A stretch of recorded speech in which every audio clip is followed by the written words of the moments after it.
this year's season has been full of a handful of surprises, some expected things, some things that annoy us, some things that we like a lot. So we're just going to rant today about the season so far. We got a whole outline. We'll see if we stick to it, but let's just jump right in. Welcome everyone to the Aged Out Podcast. I'm one of your hosts, Michael Fantini, and with me as always is Evan Worrell. And if you're on podcast services, head over to YouTube and check out all the content there, Aged Out Podcast. If you're on YouTube, you can continue watching here, or obviously we are on Spotify and iTunes as well. Comment, like, subscribe on YouTube, share the video with anyone you think might appreciate our opinions or just wants to tell us that we're wrong, because we'll appreciate that too. Head over to Facebook and Instagram, give us a follow there. Never miss a new piece of content we upload or new things we're doing with the podcast. Patreon.com or the join button here on YouTube if you want to donate to us at all financially, or if you want to get something for your money and support us as well, head to agedoutpodcast.com. You can grab yourself a logo t-shirt or a logo sticker. Supports us. You get something for it. Everybody wins. And then we have the Aged Out Fundamentals playlist now. Link in the video description on YouTube. Basically just like an at-home practice track. Great practice tool to use in conjunction with private lessons. If you're an instructor, give it to your students. Students, just grab it, get your hands in shape, get ready for the marching band season. You know, it's band camp right now. If you're on tour, trying to audition anywhere in the fall, take advantage of that. And today's podcast is once again sponsored by brashdrums.com. Make sure you go over to that website, check out some of the best practice pads I think we've ever used. Articulate, lightweight, well-designed. You can't go wrong with either the Mojo or especially the Alpha. The top-tier pad is freaking phenomenal. So from that, Scott did a pod with him, so you can go check that out too. And there's a demo at the end of that video with us playing on them. So so you can kind of see what they sound like, and they feel great. Little give to them, not like playing on a table. But all right, this season, where do you want to start? We got a whole list of things to talk about. Do you want to start with the surprises? What surprised us initially? That's fine. Things that just kind of pop out, just right out of the mix. Go. All right. For me, Spirit, definitely big surprise. Did not expect them after last season. Seemed like to make a complete 180 turnaround. We have a reaction video on them if you want to hear our opinions more in depth, but they're just a lot better. You know, they have a lot of McNutt students or former staff members that have worked with McNutt. So you're going to see some Boston similarities in terms of approach, the drum tuning, the writing a little bit, but they still have their own style. It's not like they're just copying off what Colin does, which is cool to see. So that was a huge surprise for me. Yeah, and you know, we already did the Crest video just because that one popped off the table. Right. Playing really, really well. I think maybe we'll get into this a little bit more too, or just go ahead and throw it out there. But their placement in the San Antonio Regional percussive-wise felt like it was a little bit lower than I was expecting. Disagreed with that one a little bit as I watched from the stream and was a couch judge. Phantom. Dude, Phantom super solid last year, but dang. They are really a rockin' drum corps all around right now. Dude, they probably have... Them and the Blue Devils have my favorite show. Those are my two favorite shows of the summer right now. I really like BD's show, but Phantom in general, we expected Phantom with the second year consistent staff from last season. They were solid last year with an all new staff at the core. I did not expect them to be as good as they are in year two. And it kind of just feels when you listen to it like classic drum corps. Yes. You've said that. I've said that. Some of our friends have said that. It just feels like a drum corps show. It sounds like a drum corps show. Paced out well. The props they use are innovative and they look cool. They use them well. It's just a really fun show. Probably easily a fan favorite for a lot of groups. Probably my favorite show of the summer, I would say right now. So yeah. And then I know you had mentioned Vanguard. Talking about that. I mean, I thought maybe they would have taken a dip.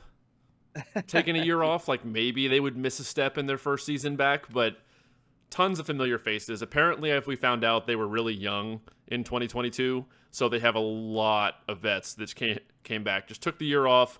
I don't know if any of them went and marched anywhere. They might have just kept doing their own thing, hoping Vanguard would come back this summer, which they did. But yeah, they did not miss a beat. Yeah, it's great. No pun intended. Phenomenal. Percussion ensemble is fantastic. I think, and then their show has so much drumming in it. There's so much drumming exposure in their show. It's insane. I think in the opposite respect, some surprises from the Cavaliers just coming off the Fred Sanford year. Yeah. We'll hit on this in a little bit, but we'll revisit that. Mm-hmm. Yeah. And so far, just a lot of early dominance from Boston. Yeah. I guess have they lost the show in drums yet? Yeah, I think so. I don't know if they've lost a show in drums yet this Maybe season. Not. Somebody let us know in the comments. We have to check, but could be misremembering. But all right.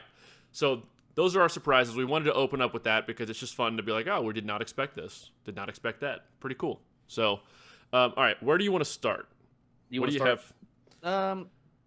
I'll just kind of start with some of these groups from the San Antonio Regional towards like the bottom. Okay. I saw some videos of Academy. I thought they were drumming really well. Mm-hmm. Crossmen was in that like 13th spot, I think, at the end of. I think they're sitting in 13th, and Scouts are in second. Yeah. Scouts were in 12th. 12th, not second. My bad. Which was awesome to see them back in that, like, right now in finals for the Madison Scouts. I do think. I looked at the recap. I think their percussion got hosed. I mean, they finished in 18th in percussion. Yeah, that's a little low. That's kind of weird. I didn't buy that one. Watching some of the other ones, granted, we're not on the field. Exactly. But I would have had them probably if I was giving out couch numbers more in like the 13, 14 range, probably. The armchair judging. Hey, we all do it. That's why we do the podcast. We're basically armchair judges. Screw it. I'll talk about judging in a little bit. Yeah, we'll get there. Troopers, aggressive show again. Kind of that like vengeance, Western devil, Faust type vibe to it. And they have a lightsaber for you Star Wars fans. Dude, that is a good call. That's what I thought too. I was just like, is this like a lightsaber duel going on here? Yeah. It does draw your eye to what's happening. I feel like their battery watching their show though. I was like, are they ever gonna make it up front? Dude, I texted I saw their show for the first time. I think I watched the Broken Arrow show, and I texted you and just went, I don't think they've come close to the front hash for the first like entire half or 2/3 of their show. Now then they get a ton of exposure in the back half up front where the judge can read it. But I'm just sitting there watching. I'm like, is their battery readable at any point? Like what is going on right now? Vanguard's a little like that too, actually. A good portion of the beginning of their show, the batteries, like they're ramming, they're playing notes, and it cuts really well. But I'm like, well, the judge can't evaluate this because the trumpets are in his face. Like they don't come up front until later either. Right. It took them a bit to get some exposure. Colts, I was kind of dogging on the uniforms when we did the reaction video to them. It's gotten better for the whole show as far as like the unis or just like the drums in general. The uniforms. Okay. Yeah.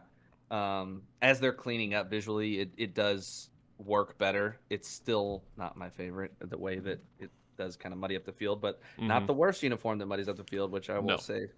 But still, like that core is just very, I feel like solid. Like just fundamentally sound. Yep. Blue Stars are good. The drum line really enjoys the drums. Apparently, the horn line I think too is kind of popping up there. Nice. I think the horn line the brass may have finished ahead of Vanguard at the last show. Maybe I'd have to read. I didn't study the brass recap. I'm gonna open the recap right now on my computer screen. I did look through it pretty extensively, but I didn't study every single breakdown. I'm gonna pull it up. We should have this up for this. Yeah, and then of course Mandarins too. The core is just killing it right now. Dude, that's a group that's been on the up and up for the last few seasons, and they're popping off. It's pretty cool to watch. And I know the percussion, as far as like when you're looking across the board, was a little bit lower in some of the ordinals than the rest of the captions, but I'm sure that team will be just like, all right, challenge accepted. Like, here we go. Trying to think back up. I will back up. So Cavaliers. I mean, this comment has pause been one left. sec before we get into Cavies. I've got the recap up. I wanna confirm or deny the Blue Stars brass beating. Let's see. Blue Stars, music, visual. There it is. Music, brass. Blue Stars got 7th. Vanguard got 8th. Wow. All right, I did remember So that. you remembered correctly. Blue Stars Brass did beat Vanguard Brass. Good for them. All right, Cavies. Let's talk. Yeah, there are some people that left comments like, "What are we going? Are you going to talk about this? You're going to talk about this?" And if you don't know what this is, great. And if you do, no, we're not going to talk about it because we don't really know what's going on, and it's not our place to talk about anything. So, like, I'm not going to speculate. Right. But overall, the core, the show just lacks energy. Like, it's just paced poorly. There's not a lot of momentum. It just kind of happens. And I've seen it 3 times now, and every time I'm just kind of like, where is this going? What's like, what are we building to? What am I supposed to be looking at? Like, what is?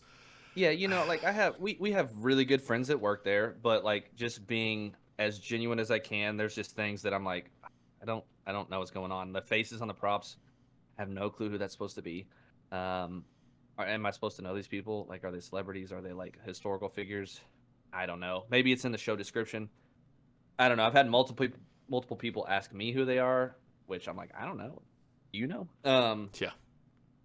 Yeah. And so I think that they're overcoming some things just like throughout the summer. So I know one thing for certain is that the team at the Cavaliers will grind to the very last lot. Yes, that percussion section will be hammering fundamentals finals day. And they know how to get clean. So yes. So I expect my 2 cents, just as I've watched from the outside, they started off, and I saw them at their second show in Muncie, Indiana, live. And dirtier than I expected, but book had more meat to it. And I was like, all right, this is a book that can probably compete with anybody out there. Like, they're playing some stuff. The fundamentals were sound. I mean, you could tell the team knows what they're doing, like you said. And they kind of were, from a score standpoint, they were following around with Boston. Like, their comp score was pretty much right up there with, like, Boston and Phantom and all them early on. And then all of a sudden, it was just like a week later, they just, like, tanked. And I don't know if they just had a really bad show one night that set the tone for all the other shows after. I don't know. But they started off in the hunt, at least from a package standpoint, what they're playing, or variety, and all the criteria for the comp box. We've been over that a million times. Content, yeah. And we're like, all right, if they clean up, they've got something that can compete. And then the comp dropped randomly too, and I'm just like, how does your comp drop? Like, they didn't rewrite the whole freaking show. Stay tuned because I do have a judging rant when we're done with all this. So we went through Blue Stars, went through Mandarins, SCV. I love this show. I think it's clever. The whole Vagabond thing. No props. I love the no props thing. It's just marching and playing. They got creative. The Vagabond, like, you're traveling around, like, the cinch bag on your back.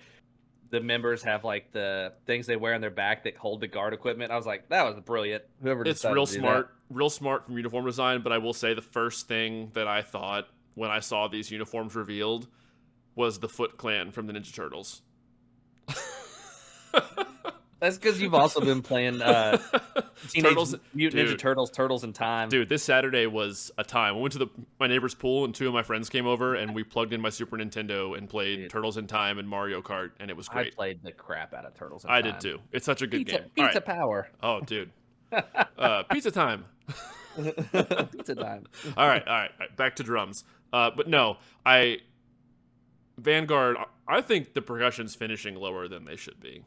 I think they should be placing higher, personally. For sure, I would put them number 2 and no lower than 3rd. Yeah, they're in 4th. They did get 3rd in achievement ahead of the Blue Devils. Boston was 1st in achievement, Bluecoats 2nd, which I don't fully agree with the Bluecoats being 2nd in achievement either, but I'm not on the field. We'll talk about them later in a minute too. But Vanguard, I feel like, probably should at least be 3rd. At least be 3rd. Yes. But they just came out so clean. I just hope they didn't come out so clean with an aggressive book and then just, like, not get much better. Like, just like that was it, and they're just going to stay the same. And they've already gotten better. I will say they haven't not improved. But again, we talked about it in our Vanguard reaction, or it was like our preseason speculation, or whatever the hell it was. I just don't. I hope they didn't fall into the trap of, like, peaking super early and just, like, maintain and, like, never getting to the mountaintop at the right time. because I love the package. I love the writing. I love the book this year. It's cool. I love it. I dig it. I'm a big there's fan. no way that it's not going to be great 3 nights in a row. So it is. It's going to be good. Whoever ends up winning a Fred Sanford is going to Fred Sanford. A friend of Sanford. Right. A Fred Sanford this year is going to have to be. I don't think we're going to get a repeat of Bluecoats 22, where they were like second all 3 nights, right? But won the average because the way the numbers worked out when 1 and 3 swapped, and I'm like 99% sure that's what happened. But like I don't think that it's going to be a repeat like that, where some group's going to have to win multiple nights, 2 out of 3 or something. It's a very, very strong percussive year at the top of the activity. Very, very strong. Multiple groups that could win end up winning in the end. Boston has been dominating so far, but BD's going to continue to get cleaner. Vanguard's going to continue to get more maintain consistency and work at some of the small kinks they've got left still. Bluecoats will continue to improve. It's just going to be interesting. Which takes us to 5th for the Phantom Regiment, which we already touched on. This best snare tuning in DCI. Hard to argue that. Those pearls sound immaculate. It's just, and it's the musically, the way the show is paced is very well done. You know, we talked about this when we did our reaction to the percussion ensemble. It doesn't overstay its welcome too long. It changes, it moves. You don't get stagnant. One of the few shows this year that I never found myself wondering, is this show not over yet? Like, I was just in it the whole time, and it was great. Paced well, keeps your attention. That too. Yeah, let's take a pause from going through the groups. I just talked about that show length.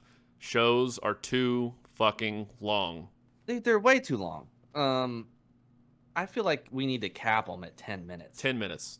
Was it 13 right now? Indoor Drumline has the sweet spot of like 7.5 or 8. Yeah. Is there a cap right now at 13? Isn't that what it is, or 4? What is it? I don't know. I think there is a cap, but it's like a soft cap. Like you just have a performance window.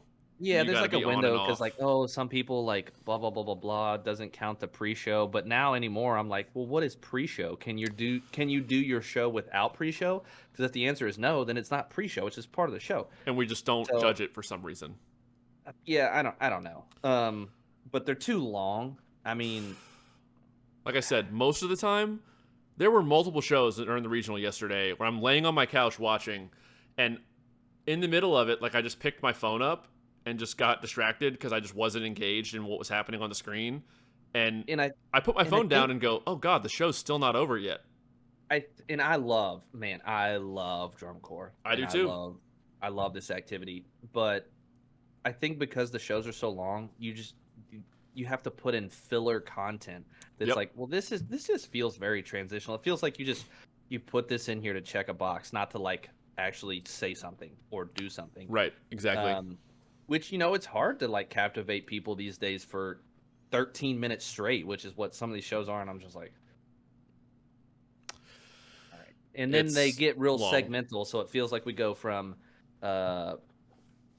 indoor theater with brass to Winter Guard show to indoor percussion show, back to full ensemble, back to it. Well, I feel like that's I feel like that is almost a side effect of not having judges on the field. It's like, okay, well, now we want our percussion to be evaluated, so everybody get out of the way. Let's have an indoor drumline show up at the front now, and the brass will be doing body or drill. And avoid having some timing tear. We're just not going to have the brass play for like 30 seconds. And they're going to do body or something in the background, or it's weird. It's weird. But shows are too long. Yep. End rant. And I would say that they lack melody. It just feels like we have lick with lick to the next lick to the next lick. It's sound effect into sound effect. It's hard to sing them. That's true. Like I can still hear Harmonic Journey or 99 Glassman in my head, or even 99 Colts dun dun dun dun dun, dun, dun, dun, dun.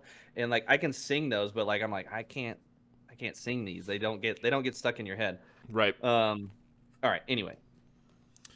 All right. Crown next. I got some more rants. Crown brass is always nasty. Dude, so articulate, so rhythmically articulate. It's awesome. Yep. It's so awesome to listen to. I will say too, listening to the percussion package, I could easily see. I don't know how they're doing. You probably have the recap. How was the music analysis box for Crown? Like the way that the writing fits with the horns is really well done. They got 5th from Griffin and 4th from Young, so 5th and 4th in music analysis. Oh, so there's 2. Okay. Yeah. But I could see how they would do well in those categories. I think that it does seem like another young group for them, based on just the faces. Like I don't keep up with everybody. I think the percussion is young, but it does look like the percussion section's young or like newer to this ensemble at least. So I think that they are, navigating that and getting better. Jared Andrews he's a wizard. He knows how to. He's extremely good at what he does, and what I will point out, despite having an inexperienced young battery, I talked to him at the Mason show when you all went, and he was like, "Man, we had to work during spring training, and they did it. They did everything we asked of them. They kind of had to have the greenness beat off of them a little bit, show them what drum corps was, which everybody has to go through that. It's awesome. Yep. It's a growing experience, growing pains, but like a rite of passage. Exactly. And I will say, I haven't seen a lot video from yesterday, but from Texas Week, the battery sounds a lot better. And there can be a perk. Let me finish this thought real quick. There can be a perk of having a young and experienced group of they will just do what you tell them and don't think so hard. Like they will just trust the process immediately because they don't know any different, and they will just take to exactly the information you're giving them, and they're going to get real good real fast potentially, which I feel like could be what's happening. This is just what drum corps is. Yeah, this is just drum corps. Yeah, I think I watched them at the Broken Arrow show. I'm pretty sure they were there. And yeah, I thought that the battery was significantly improved from some of the early season stuff I saw. Probably I would say on that stream, the 3rd or 4th best battery on that one. Yeah. So recap wise, they were 6th in drums yesterday, and Cavies were right on their tail. And it would not shock me if by finals, because we said Cavies are going to they know how to clean. That staff knows how to clean the drum line and a front ensemble. They're going to execute well, and I could see them. I wouldn't be shocked if they beat Crown in drums at the end of this. If like most of the ordinals here stay relatively consistent, I could see Cavies passing Crown in drums.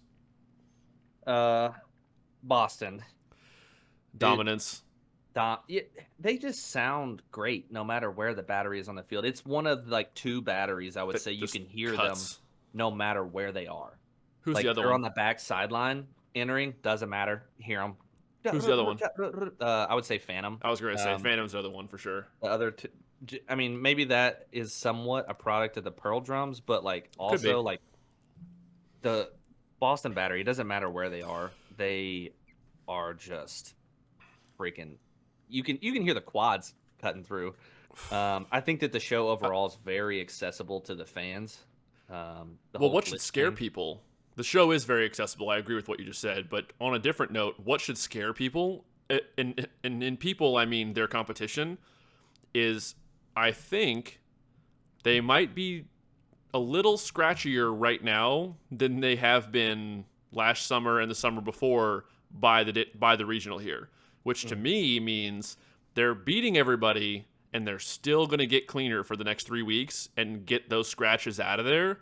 So it's like they might have found a way to pace it better. I know it seems to me that Colin took a little bit off the top in terms to, we talked about him possibly doing that to allow more consistency, to be like, all right, this is achievable 3 nights in a row when it counts. We're not rolling the dice on anything. There's still density, there's still velocity, there's still aggression, but it's not quite as crazy as it has been the last couple of years. And, we had some of the design staff, like Ian Moyer, who we had on when we were talking with United, but writes, I'm pretty sure he writes up front. For Boston? Yeah, I think he does. Pretty sure he does. But, we're talking to him and some other staff members that they've had in the front, and, I think they felt like they had a bone to pick. Coming out this summer, all right, there were some things people floated about the Boston front, and they were just kind of like, you know what, screw you all, here. So yeah, that one's gonna be they're definitely, they definitely have the target on their back right now. They're going to be tough to beat, though. I think I think they're going to be tough to beat for anybody. I think that the way the show lays out for them percussively is nice. It's nice. Very nice. BD. This is the group that I think could beat them still. I said it in our speculative podcast. I said it in our Blue Devils reaction video. I still think they have the vehicle to win the Sanford. This would be the only group that I could, as of right now, could see possibly if they become, like, they peak at the right time, they do their Blue Devil thing, and they just show up finals week nails. I wouldn't be shocked if they end up winning Drum still. But right now, it's Boston's to get beat. Like, Boston is clearly in the driver's seat. I think for me, if we're talking percussion ensembles, I very clearly have Boston and then like a 2A, 2B of like, I would put Vanguard 2A, BD 2B right now. Yeah. And then, the thing that is kind of weird for me when I watched the show was kind of how awkward it felt. There are moments, but there was like some weird transitions. I think the capes do them an incredible disservice, like visually, from a clarity of feet and everything. Yeah, it just looks muddy. Yeah, and it's not. How they always move so well and so fluidly.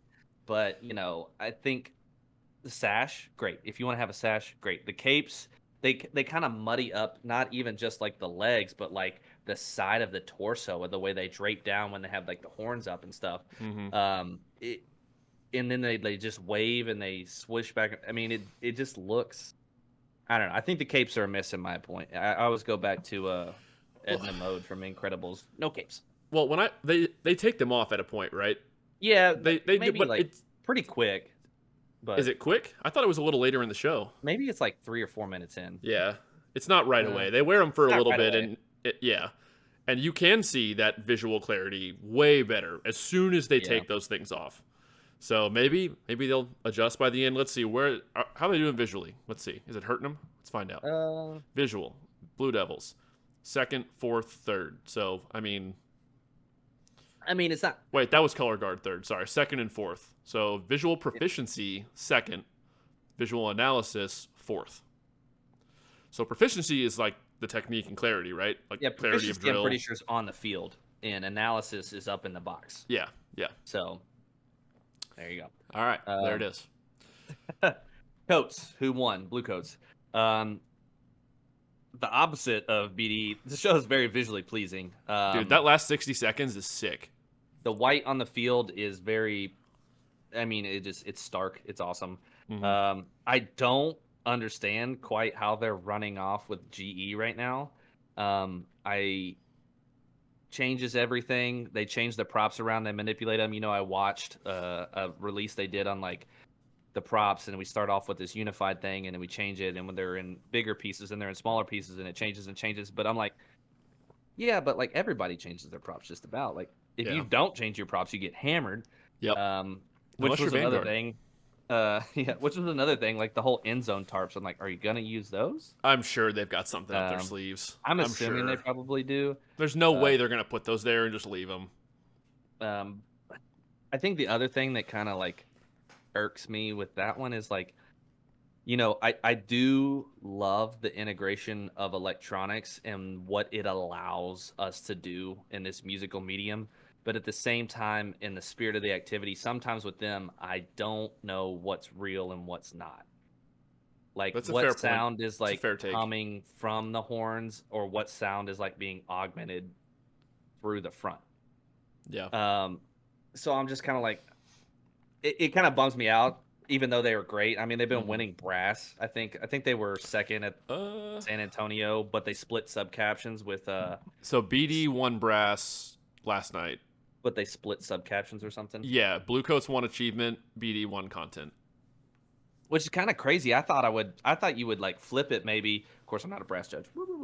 But like the content of what Bluecoats are doing is like crazy. But like the achievement, I'm like, is Crisp the guy that you know?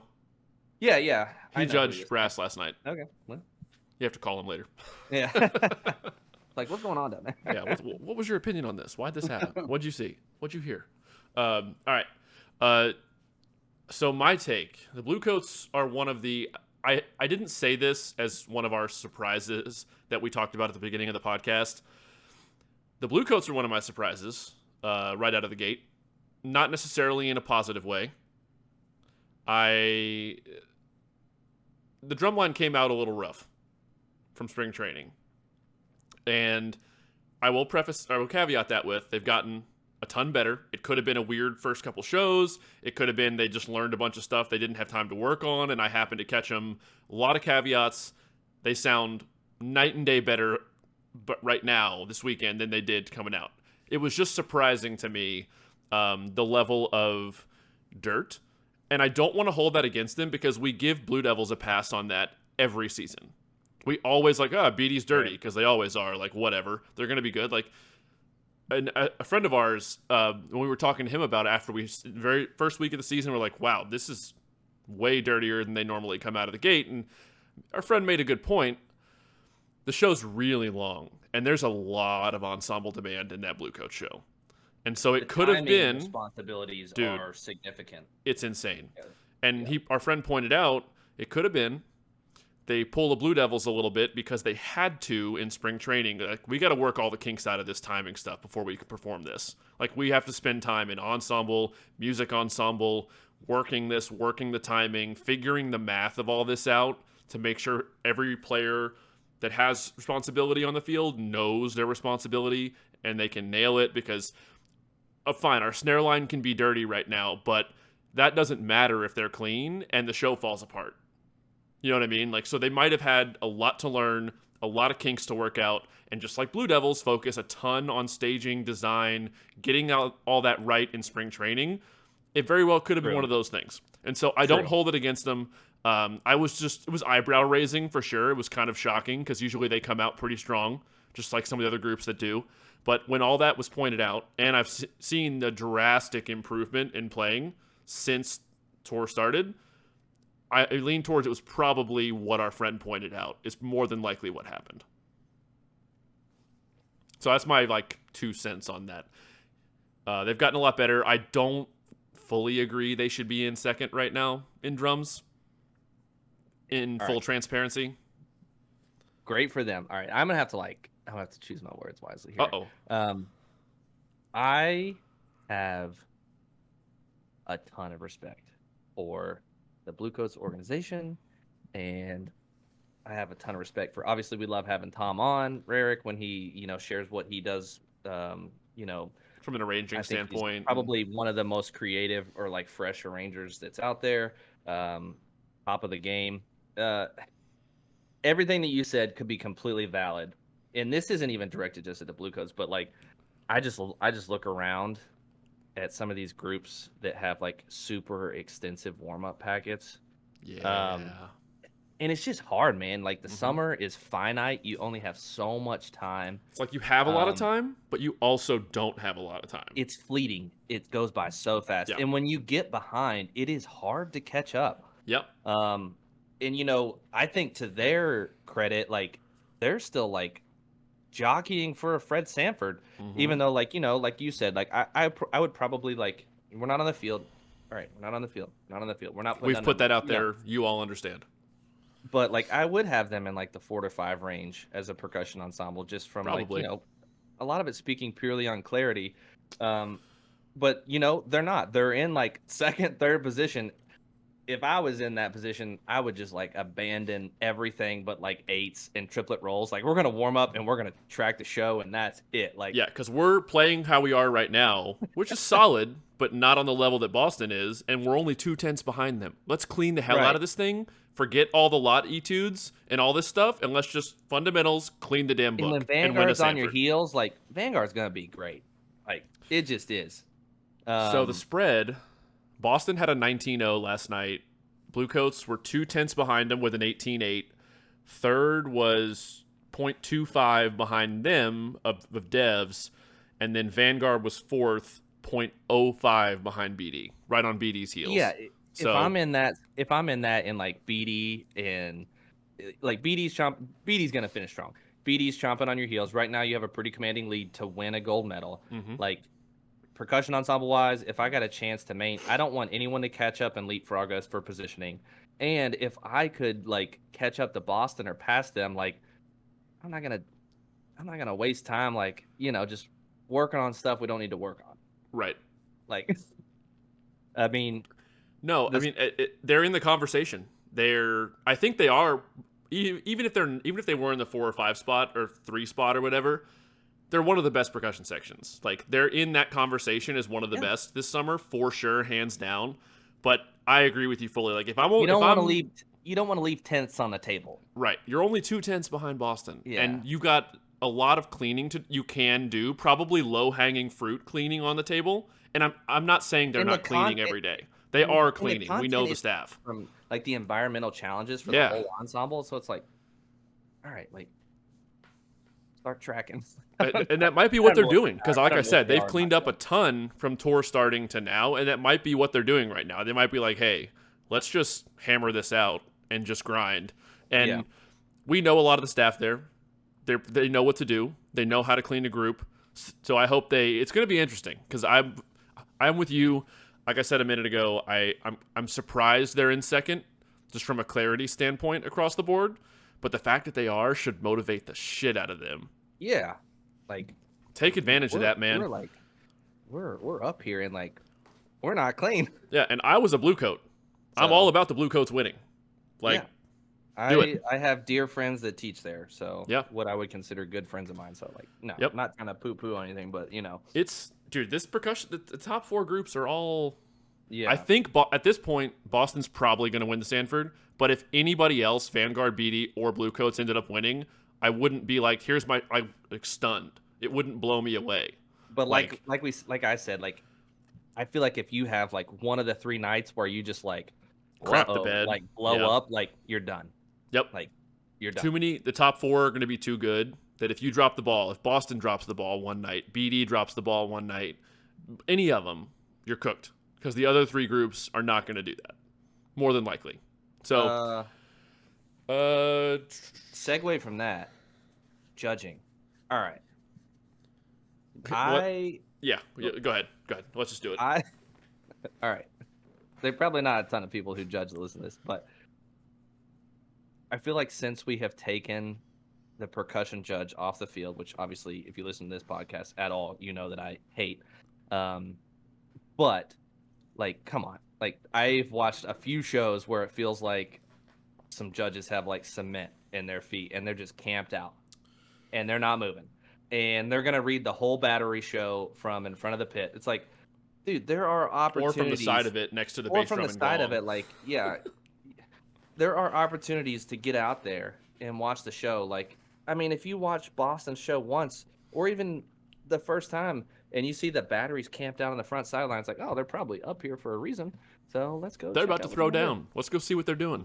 And then they'll have like a quad feature on like side 1 on like the 40, and then like they finish playing, and then they're just like kind of leisurely walking over to like. I feel like they're not matching the energy anymore.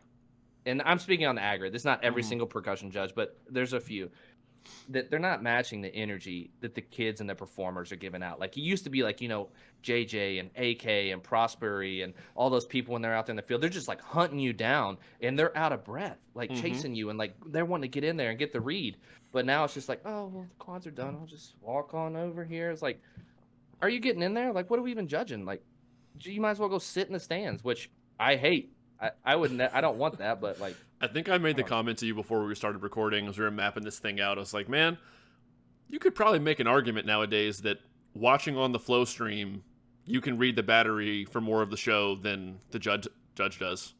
Now, caveat, the sound gets distorted. It's not. I'm not saying it's crystal clear, but there's more moments you can hear. I still hate this whole thing. So we took the judges off the field for member safety. It's like, did we? Or did we just like take them off the field? Like, we still like. I saw somebody that made a post on Facebook. It was like, oh yeah, supposedly we took judges off the field for member safety, but this show flow has the entire corps walking down an open road. Like that was the Mason show, I think. Like just cars, just like member safety. Member safety is the epitome. We're gonna like push the show back like 2 hours because it's real hot outside, but like we were just rehearsing all day. So exactly. It's I think the safety thing's a little bit of a cop out. Like, how many times has a judge There are ever a ton injured of a member? stuff. Has a judge ever injured a member by getting hit on the field? Maybe a time or two. Out of decades of judges being on the field. Yeah, but if you and when they were on the field, yeah, they weren't on the field for the first week or two, so they could learn the shows and they see just need where a little to go bit more and liberty to get out there. Yeah. Now, I'm not saying that they have to be chasing people down through the guard, but like, I'll die on that hill. That's fine. I think we both will. I'll die on that. I do want to take a minute. That rant. I was looking over the overall core scores. I know this is a percussion-focused podcast, but whatever. We talk about other stuff sometimes. Yeah, heck yeah. Looking at the overall core placements, it's almost like the way things laid out yesterday for the top 13, I'd say, is like it's a bunch of just 2-horse races, jockeying for one position. So like Bluecoats won with a 93, essentially. Yep. But then you have over a point gap between them and Devs. But Boston's .025 behind it. So you have like a race for second between Boston and Blue Devils. Then you go below that and you go to Crown and Phantom. There's a gap between Boston and Crown. So you then, it's a statement there being made by the judging community. Then you have Crown and Phantom very, very close, jockeying for that 4 spot. Yeah. And then you go to 6 and 7, Vanguard and Mandarins. You have a drop down again, but then they're very close. And it's a bunch of pairings like that. And you get down to 12. Blue Stars, Cavaliers, pair. I will say, I make that statement, but 11th and 10th, Colts and Troopers are kind of on islands from a score standpoint. Like, they're probably going to end up there, 10, 11. And then, like, 12 through 14 is pretty close. Yeah, 12, 13, 14. Blue Knights, Crossmen, and Scouts. That's going to be just a battle for a final spot all year. I'll be curious. That's almost more exciting to me than the medal race. Yeah. Just watching 12th and 13th and watch them jockey to see who gets to perform on Saturday night. Yeah, exactly. Yeah, absolutely. But no, there's a ton of 2-horse races. It's I've never seen a recap play out like this to where it's like these 2 cores are really close, then a drop. These 2 cores are really close, then a drop. It's like all the way down the top 12 just consistently. Almost. But it'll probably change and shrink a little bit too, because I know that people kind of typically after Atlanta or like this part of the season start to be like, all right, now we're gonna put out there the rest of our closer or change this or change that. They start making little alterations to the show. This little trick up our sleeve. We were waiting for Allentown to put in for the last week or 2 regionals. Yeah. It'll be final punch. It's gonna be. It's been a fun season already, and competitively, the competitive side of this, I think we're going to see a lot of movement over the next 2 or 3 weeks. A lot of cores jump each other. I think in Drumland, we're going to see groups jump each other. I think the predictions are going to suck, but our predictions are going to be trash this year, unless everything is like it's jumbled now. Atlanta things switch up a little bit, and then Allentown doesn't change from Atlanta. And then it's like, all right, well, we probably know what's going to happen. But I hope that doesn't happen. I hope it does not play out that way. We'll see. It'll depend on who's on the finals panel, too, which if it's anything like the last few years of DCI, you can kind of pick the 3, 4, 5 people that it could be based on. You can look at the regionals pretty much. Who's doing the regionals? Look at San Antonio, Atlanta, and Allentown. Allentown, Night Beat. I mean, you kind of like those big shows. You can kind of start to figure out like, all right. It's like I don't know who's judging Allentown, but Julie judged Allentown last year, and then Julie had finals night. I do know who's judging Allentown, but I won't say on this podcast. All right, we'll leave it off. But like, it's not hard to have a pretty good guess. I don't think it's like a secret, but I'm not gonna say it. Yeah, we'll leave that alone. All right, now that we've pissed off half our audience because we said things that made them mad or made them agree with us more. This is all for fun. Everyone's trying to be push for perfection, achieve greatness. They're all grinding every day. So they all have my utmost respect for what they are doing day in and day out right now. So everyone's working to get better. So, all right, you good? I'm good. Comment, like, subscribe, share the podcast so we can anger other people in your life with our statements and opinions. Facebook, Instagram, Patreon, join button on YouTube, agedoutpodcast.com. Buy a shirt, Aged Out Fundamentals. Drum every day. They really do help. I drum to them to work on my old man hands still. BrashDrums.com. Check out some of the best practice pads we've ever played with. And we will see everybody in the next probably reaction video now. Yeah. Peace. See ya.